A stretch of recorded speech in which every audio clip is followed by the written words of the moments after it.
오늘 새벽 예배에 함께 은혜 나누실 말씀은 누가복음 19장 41절부터 48절 말씀입니다. 누가복음 19장 41절부터 48절 말씀 함께 합독하시겠습니다. 가까이 오사 성을 보시고 우시며 가라사대 너도 오늘날 평화에 관한 일을 알았다면 좋을 뻔하였거니와 지금 내 눈에 숨기웠도다. 날이 이를지라 내 원수들이 토성을 쌓고 너를 둘러 사면으로 가두고 또 너와 및 그 가운데 있는 내 자식들을 땅에 메어치며 돌 하나도 돌 위에 남기지 아니하리니 이는 권고받는 날을 내가 알지 못함을 인함이니라 하시니라. 성전에 들어가서 장사하는 자들을 내어 쫓으시며 저에게 이르시되 기록된 바 내 집은 기도하는 집이 되리라 하였거늘 너희는 강도의 구려를 만들었도다 하시니라. 예수께서 날마다 성전에서 가르치시니 대제사장들과 서기관들과 백성의 두목들이 그를 죽이려고 꾀하되 백성이 다 그에게 귀를 기울여 들으므로 어찌할 방침을 찾지 못하였더라. 아멘.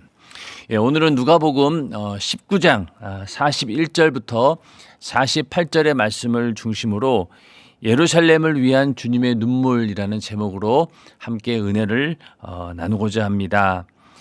백성들의 열렬한 그 환호를 받으면서 예수님께서 예루살렘으로 입성하셨습니다. 그리고 예루살렘 성 전체가 보이는 높은 곳에 올라가셔서 이제 예루살렘 성을 바라보시면서 수많은 백성들이 예수를 로마의 압제로부터 이스라엘을 구원할 그런 메시아 이렇게 기대하면서 잔뜩 축제의 분위기에 있었지만은 그러나 예수님께서는 오히려 그런 모습을 보면서 안타까워하고 또 예루살렘을 향해 이렇게 눈물을 흘리셨습니다. 예수님께서 눈물을 흘리신 이유는 무엇일까요? 이제 곧 이 예루살렘이 완전히 파괴되어지는 그런 성전 파괴가 되어지는 그런 역사를 이미 예수님께서는 알고 계셨기 때문에 그래서 눈물을 흘리셨을 것이고 또 한 가지는 눈에 보이지 않는 영적인 그런 폐허 같은 이스라엘 백성들의 심령을 보면서 그들 속에는 오직 그 눈에 보이는 것들만 향해서 자신들의 정치적인 그런 메시아를 구하고 또 하나님의 뜻에서 멀어져서 그들이 정말 하나님의 뜻을 쫓지 않고 율법의 그런 것들에 얽매여 있는 자들 그러면서도 전혀 하나님의 뜻을 저버리고 또 예수님께서 이 땅에 오셨음에도 불구하고 그것을 전혀 알지 못한 채 그런 무지한 모습으로 그저 육신의 상황만을 보면서 환호하고 즐거워하는 그런 어리석은 모습들을 보면서 영적인 파괴, 영적인 성전이 완전히 파괴되어가는 그런 모습을 보면서 예수님께서는 눈물을 흘리셨습니다. 아마 오늘날에도 예수님께서 이 땅에 오신다라고 하면은 분명히 눈물을 흘리실 것 같아요. 왜냐하면은 겉으로는 화려하게 보이고 또 수많은 교회가 있고 또 하나님께 예배드리는 성전이 있지만은 그러나 과연 그 주님께 올려드리는 그 모든 예배가 하나님께서 받으실 만한 그런 예배가 드려지고 있느냐 또 그 예수님의 주님의 몸된 그런 성전이 성전으로서 온전한 기능을 발휘하고 있는가 그렇게 해서 수많은 영혼들을 구원하는 그 사명을 제대로 감당하고 있는가 그런 모습을 보면서 예수님께서 이 땅에 지금 다시 오신다 해도 아마 분명히 눈물을 흘리셨을 것입니다.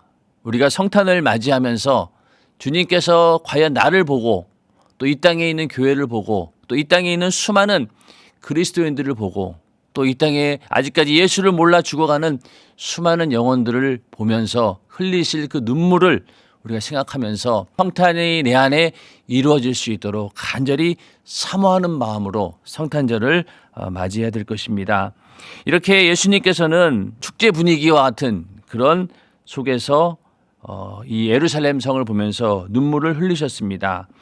가까이 오사 성을 보시고 우시며 이렇게 하셨는데, 우시며라고 했을 때 이 울었다라고 하는 것은요, 그냥 눈물 몇 방울 흘리는 그런 울음이 아니라 갑자기 울음을 터뜨려 소리를 내면서 통곡하는 그 정도의 상황을 말하는 겁니다.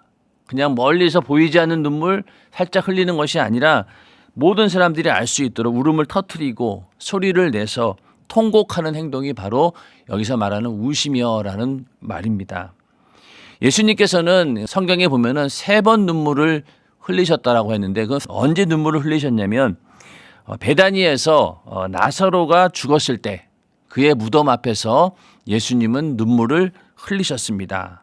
그리고 오늘 읽으신 말씀, 예루살렘으로 입성하시는 예수님께서 예루살렘의 멸망을 내다보면서 눈물을 흘리셨고, 또 마지막 눈물은 언제 흘리셨느냐, 겟세마네 동산에서 눈물을 흘리셨죠. 그래서 심한 통곡과 눈물로 간구와 소원을 올렸고, 그래서 겟세마네 동산에서 예수님께서는 심한 통곡과 눈물로 기도했다. 그래서 3번 눈물을 흘리셨는데, 그 2번째가 바로 이 예루살렘에 입성하셔서 이 예루살렘의 멸망을 바라보면서 내다보면서 예수님께서는 심한 이렇게 통곡 같은 그런 눈물을 흘리셨습니다.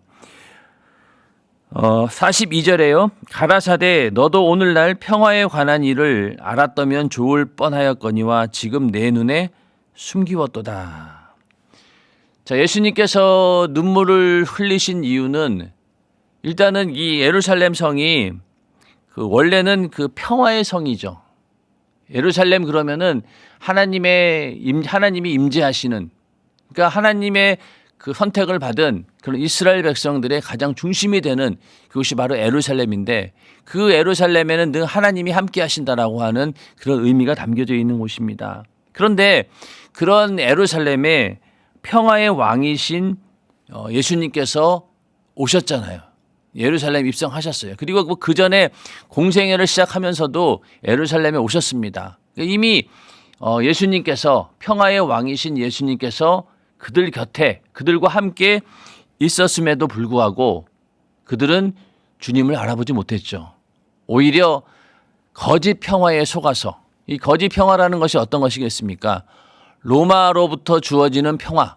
너희가 이 로마의 통치 아래 있으면은 너희들이 원래 이스라엘에 있던 것보다 훨씬 더 부유를 누릴 수 있다, 더 평화를 누릴 수 있다라고, 그런 어떤 거짓된 평화가 있었을 것이고, 또 그 로마의 압제로부터 어떻게든 군사적인 힘과 혁명을 통해서라도 평화를 이루려고 하는 그런 평화를 이스라엘 백성들은 기대하고 있었던 겁니다.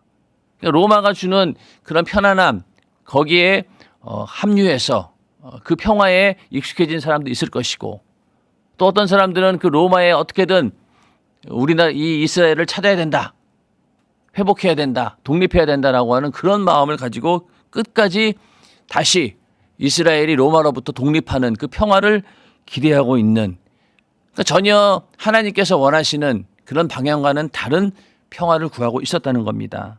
그래서 주님께서 너도 오늘날 평화에 관한 일을 알았다면 좋을 뻔하였거니와 지금 내 눈에 숨기었도다. 그래서 그걸 모른다는 거예요.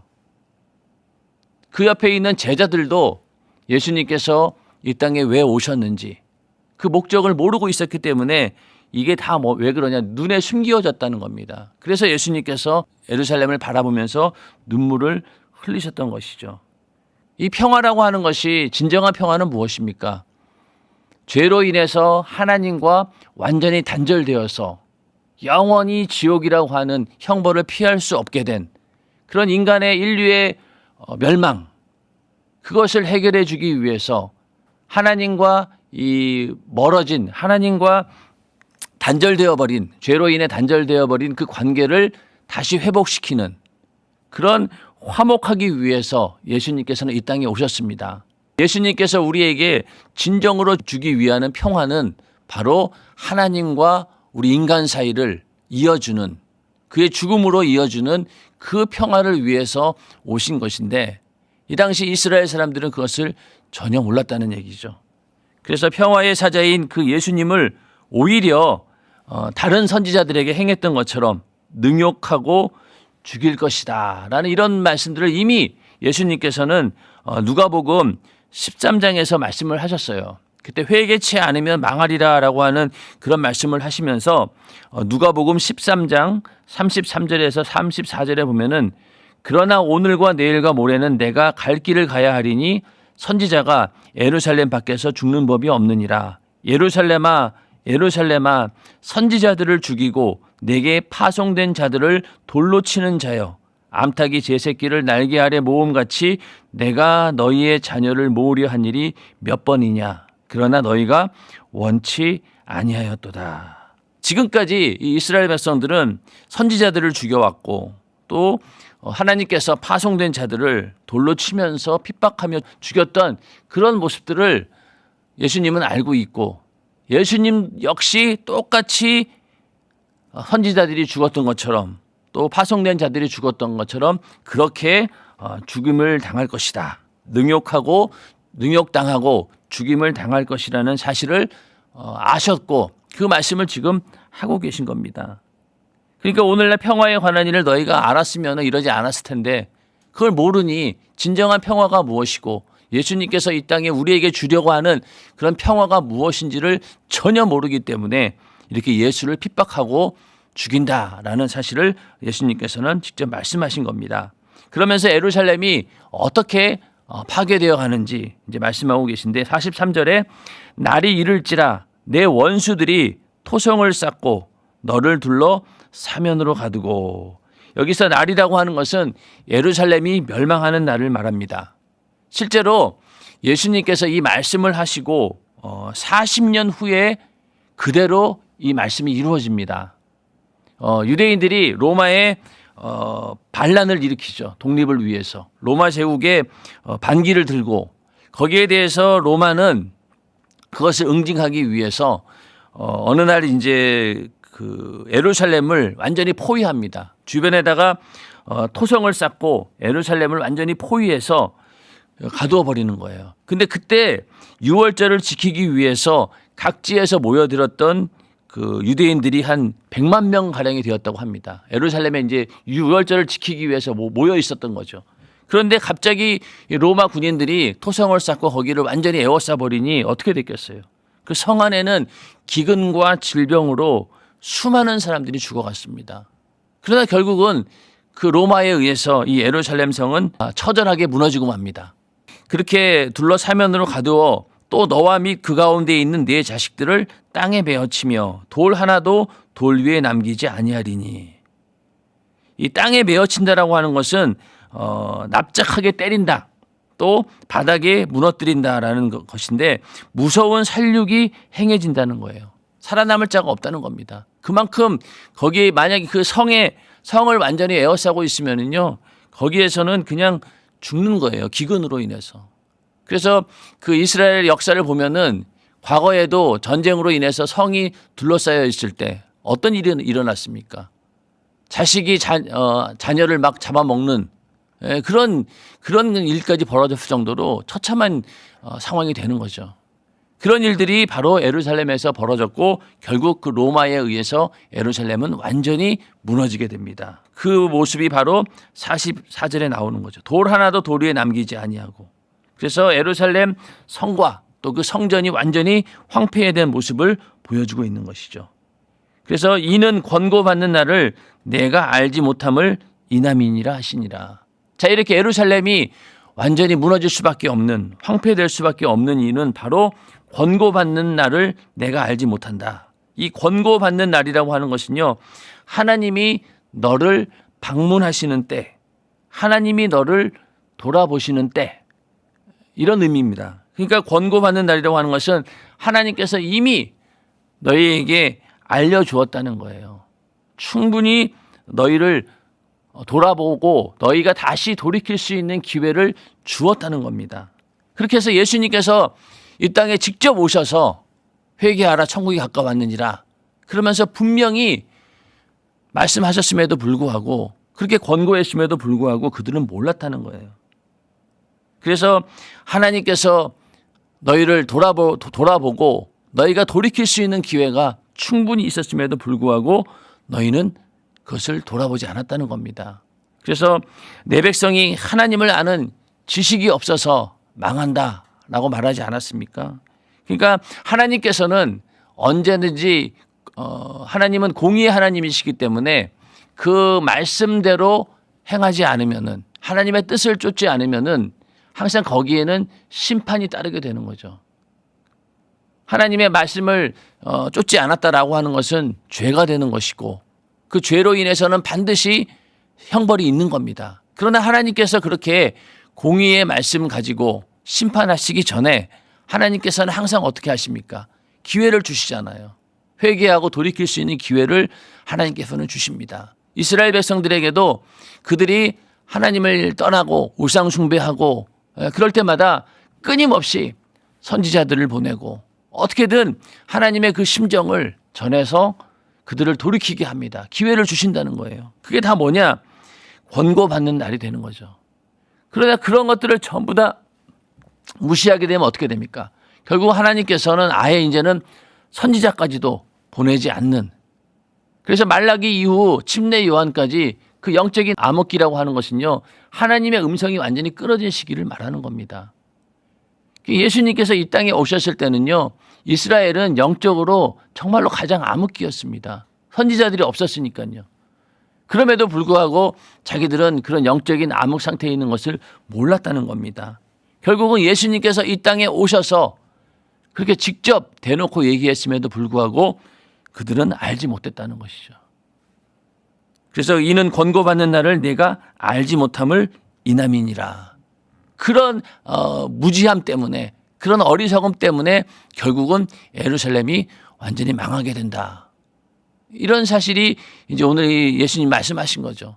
과거 이스라엘의 형태를 보면은 그렇게 북이스라엘에게도 선지자를 통해서 너희가 하나님 말씀대로 살지 않으면 망한다, 그렇게 많이 얘기했지만 결국은 듣지 않더니 결국 어떻게 되었어요?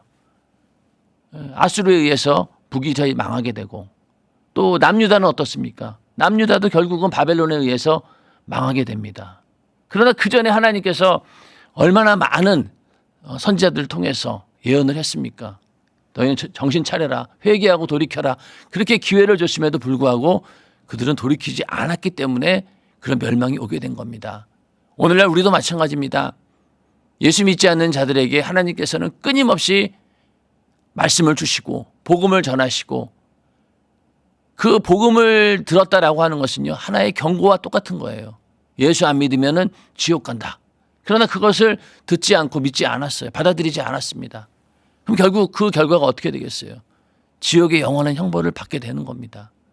그리고 오늘날 우리가 예수를 믿으면서 하나님 말씀대로 살지 않는다라고 할 때 하나님께서는 끊임없이 강단의 설교를 통해서 또 하나님 말씀을 통해서 우리에게 계속 경고의 음성을 들려주고 있는데, 만약 그것을 우리가 이 예루살렘에 있는 이스라엘 사람들처럼 흘려버리고 듣지 않는다라고 하면은 결국은 이 예루살렘이 무너지는 것처럼 우리도 역시 우리 안에 주님께서 세워놓으신, 성령으로 세우신 그 성전도 무너지고 만다는 겁니다.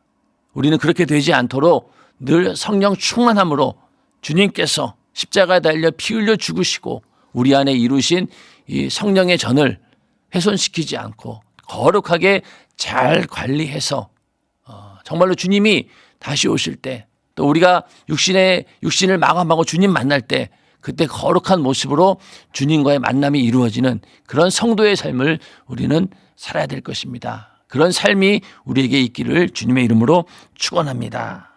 그래서 예수님께서 이렇게 이 땅에 오셨음에도 불구하고 세상은 알지 못했다는 거예요. 요한복음 1장 10절에서 11절에 보면은 그가 세상에 계셨으며 세상은 그로 말미암아 지은 바 되었으되 세상이 그를 알지 못하였고 자기 땅에 오매 자기 백성이 영접지 아니하였으나.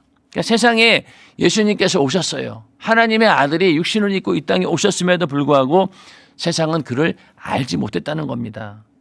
그리고 영접지 아니했다는 거죠. 결국 그래서 이 이스라엘은 망하게 된 겁니다. 예루살렘 성도 완전히 초토화돼서 무너지고 만 것이죠. 자, 그러면서 45절에 가서 이제 성전에 들어가사 장사하는 자들을 내어 쫓으시며, 아까 이제 예루살렘을 보면서 눈물을 흘렸던 것은 예루살렘에 입성하는 그날 있었던 일이고, 이 성전에 들어가서 장사하는 자들을 내어 쫓는 이 장면은 그 다음 날에 있었던 사건으로 우리는 추측할 수가 있습니다. 장사하는 자들을 내어 쫓으시며, 이거는 이제 마태복음 21장에도 이제 나오는 그런 말씀인데, 장사하는 부류가 두 부류가 있는데, 첫 번째는 그 재물을 파는 자들이에요. 유대인들이 이제 1년에 한 번씩 6월절이 되어서 하나님께 제사를 드리러 이제 성전에 옵니다. 그러면은 재물이 있어야 되잖아요. 양이나 염소나 비둘기나 이런 것들이 있어야 되는데, 그 가운데서 이제 멀리서 오는 유대인들이 있어요. 외국에서 거주하는 유대인들은 먼 거리에서 오기 때문에 그 재물을 가지고 오다가는 그 재물이 성할 리가 없잖아요. 그러니까 안 되겠다. 그냥 그 예루살렘에 와서 그때 재물을 사야 되겠다라고 이제 오는 거예요. 그런데 막상 이 예루살렘에 와서 보니까 이거 사기가 되게 어려운 거예요. 또 검사 기준이 굉장히 까다로워요. 흠없는 것을 하나님께 드려야 된다는 그런 명분하에 이렇게 정말로 좋은 그런 재물들은 가격이 엄청 비싼 겁니다. 그러니까 폭리를 취하고 있는 거죠. 그러니 멀리서 온 그 유대인들이 하나님께 드릴 재물을 사기 위해서는 웃돈을 막 주면서까지 그 재물을 사야 되는 거예요.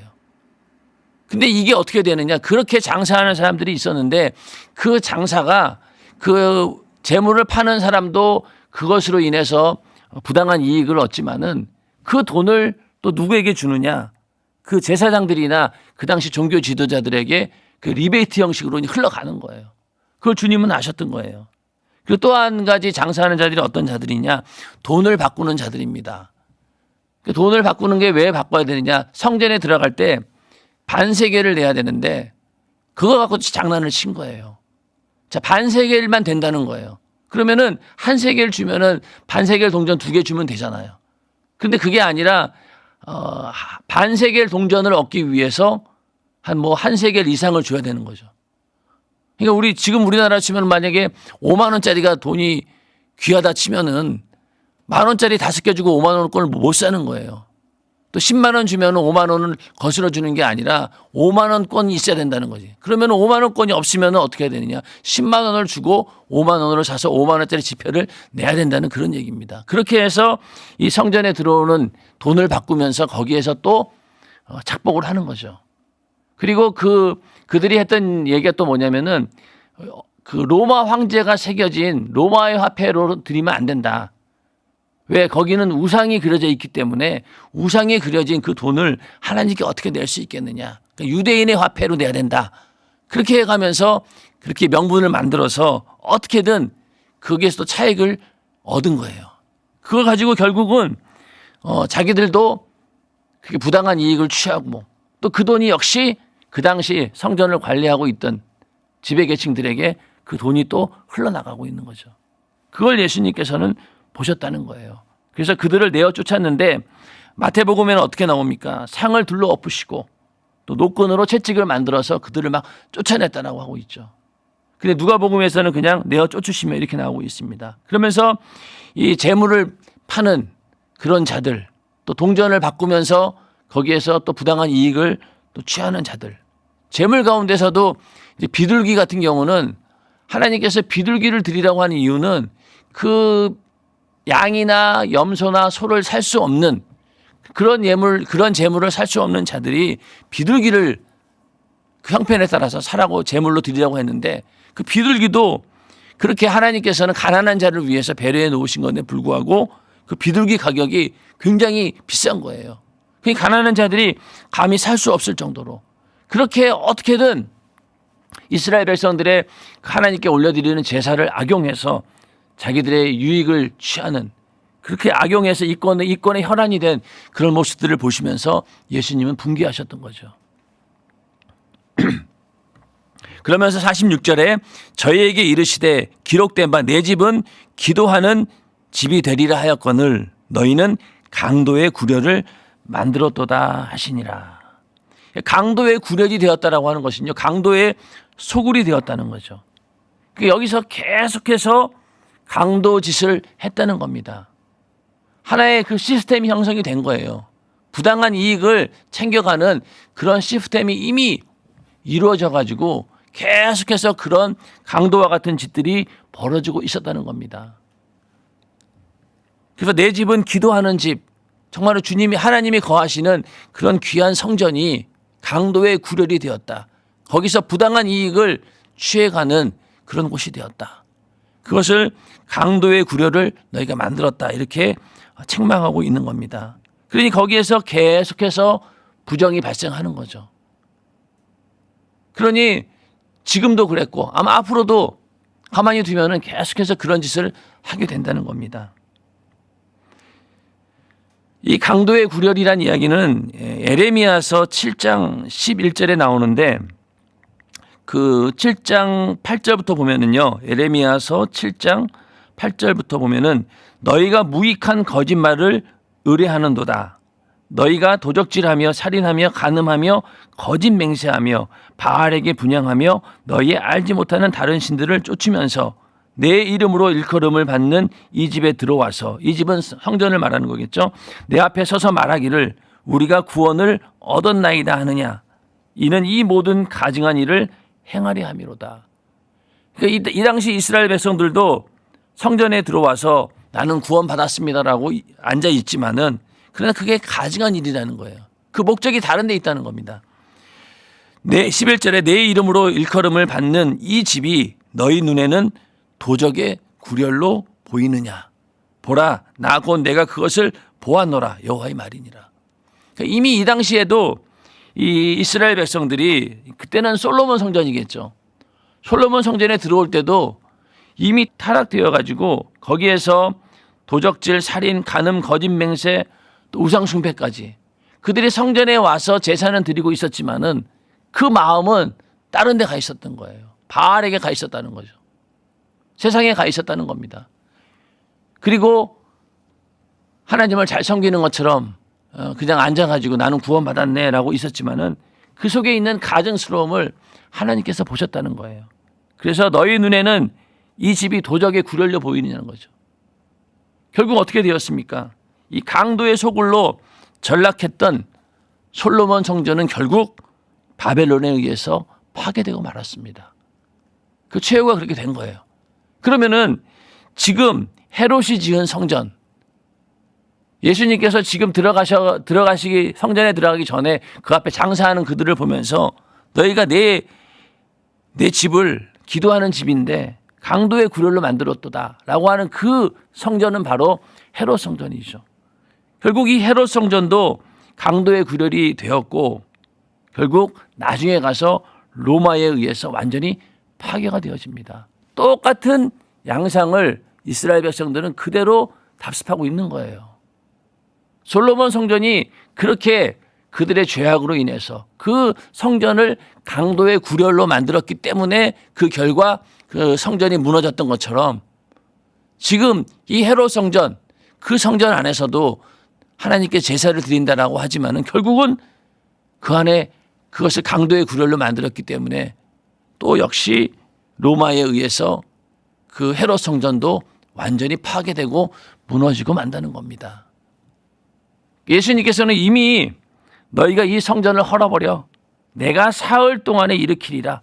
그러면서 이 성전된 자기 육체를 가리켜서 이제는 눈에 보이는 이 성전이 하나님을 모시는 곳이 아니다. 먼저는 우리의 심령 가운데 성령으로 주님께서 오실 것이다. 하나님께서 우리와 함께 계실 것이다. 그러므로 너희는 이제부터 너희 몸이 곧 성령을 모시는 거룩한 성전이 될 것이다. 그런 성전된 사람들이 모여가지고 또 하나의 눈에 보이는 교회를 만들게 될 것이다. 라는 얘기를 이미 예수님께서는 하셨습니다. 그러므로 이제는 이 눈에 보이는 예루살렘 그리고 예루살렘 성전은 쓸모가 없어져 버린 거죠. 이미 타락해서 더 이상 회복이 불가능한 겁니다.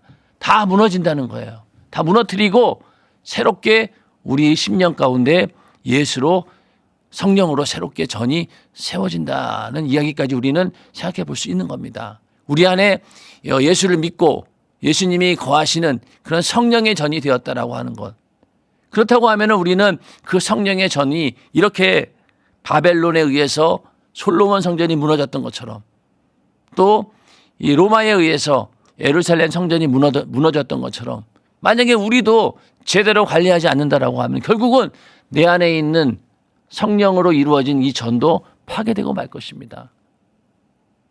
그러므로 우리가 끝까지 내 안에 이루어진 예수로 이루어진 이 성령의 전, 이것을 우리는 사수하고 지켜낼 책임이 있다는 거죠. 그러기 위해서 우리는 항상 성령 충만함을 유지해서 절대로 내 안에 있는 이 성전이 무너지지 않도록 나를 잘 관리하고 하나님의 뜻대로 순종하는 그런 삶을 살지 않고는 내 안에 이루어진 성령의 전을 지킬 수가 없다는 겁니다. 주님께서는 눈에 보이는 예루살렘 성전이 완전히 무너지는 것을 예언하셨고, 그리고 이미 성전이 타락되어가는 모습들을 강도의 굴열로 만들어가고 있는 모습들, 만들어진 모습, 또 앞으로 그렇게 될 것을 보면서 그래서 예수님께서는 눈물을 흘리신 겁니다. 눈에 보이는 예루살렘이 완전히 무너지는 40년 이후에 있을 그 상황을 보면서 눈물을 흘리셨고, 또 지금 타락한 이스라엘에 의해서, 이스라엘 백성들에 의해서 성전의 모든 하나님께 올려드리는 제사 자체가 무의미해져 버린 그런 가증스러운 그런 모습들을 보면서 주님께서는 눈물을 흘리셨던 것이죠. 그리고 그런 자신들의 어리석음과 죄악을 알지 못하고 예수를 바라보는 시각 또한 잘못 오해하고 그런 모습들을 보면서 예수님은 더 많은 눈물을 흘리셨던 것입니다. 자, 그 다음에 47절에 가서요. 예수께서 날마다 성전에서 가르치시니, 그러니까 강도의 굴열과 같은 그곳에서 예수님께서는 말씀을 전하십니다. 그리고 거기에서 많은 이스라엘 백성들을 복음을 전하면서 가르치고 있는 거죠. 결국은 이제 예수님께서 이러한 가르치심이 계속해서 이어져 가면서 초대교회도 회당을 중심으로 이렇게 복음이 전파되면서 이스라엘이 다시 그 성전이 회복되어지는 그런 역사가 예루살렘을 통해서 또 시작이 됩니다. 그런데 이제 이러한 모습들을 보면서 대제사장들과 서기관들과 백성의 두목들이 그를 죽이려고 꾀하되, 유대의 종교 지도자들이 여기 다 나와 있는 거죠. 대제사장, 서기관, 백성의 두목들. 이 사람들은 앞서 말한 것처럼 그 성전에서 생기는 부당한 이익들을 이렇게 받아오는 그런 부당한 그런 세력들입니다. 근데 이런 것들이 이제 끊어지게 되는 거잖아요. 예수님께서 그걸 지적해 버렸으니 자기들의 어떤 그 물질의 어떤 유익이 있어야 되는데 그게 이제 끊어져 버리니까 거기에 염려를 해서 예수를 죽이려고 모의를 했던 겁니다. 자기들이 가지고 있는 기득권을 누려야 되고 수많은 부당한 이익이었지만 자기에게 오는 그런 것들이 예수로 인해서 끊어질까 봐 그게 두려웠던 거예요. 그냥 자기네들은 뭐 이스라엘의 독립이건 뭐고 이게 중요한 게 아닙니다. 자기들에게 주어지는 그런 물질 이런 것들을 얻기 위해서 예수를 죽일 생각을 하고 있었다는 거예요.